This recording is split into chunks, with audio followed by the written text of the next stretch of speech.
Ini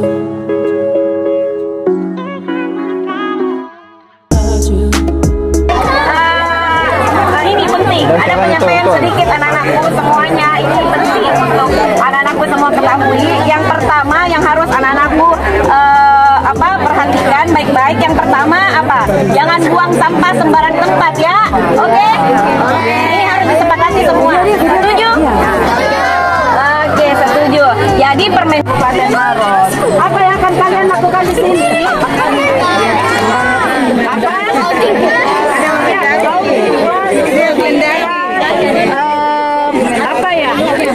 Melihat peninggalan bersejarah yang ada tepatnya di Sulawesi Selatan, tepatnya di Kabupaten Maros. Nah, ada beberapa yang ingin kami sosialisasikan sebagai gurumu dan juga dari perwakilan orang tua murid.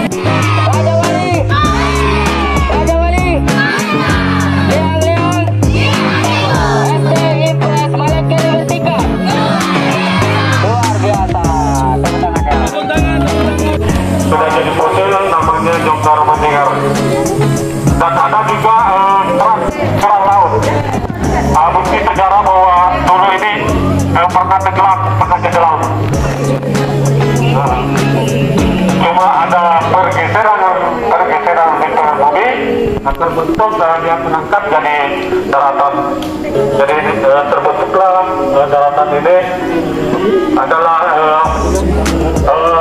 ada dua buah sesudah jadi daratan pada purbanya tinggal di gua.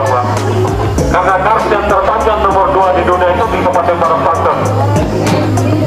Itu dulu pelukis dulu supaya itu harapannya selalu berhasil, selalu dapat.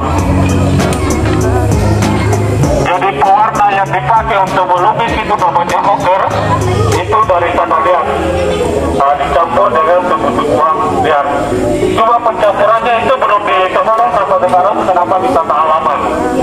Karena umur lukisan ini diperkirakan itu 5.000 tahun sebelum pakai pada tahun 1950. Jadi diperkirakan itu sampai sekarang itu sudah hampir berlari 80. Karena lukisan tertua di dunia itu di Kabupaten Maros Banten. Nah dulu di Eropa, sekarang pindah di Kabupaten Maros Banten. Lukisan tertua di dunia. Itu umurnya kurang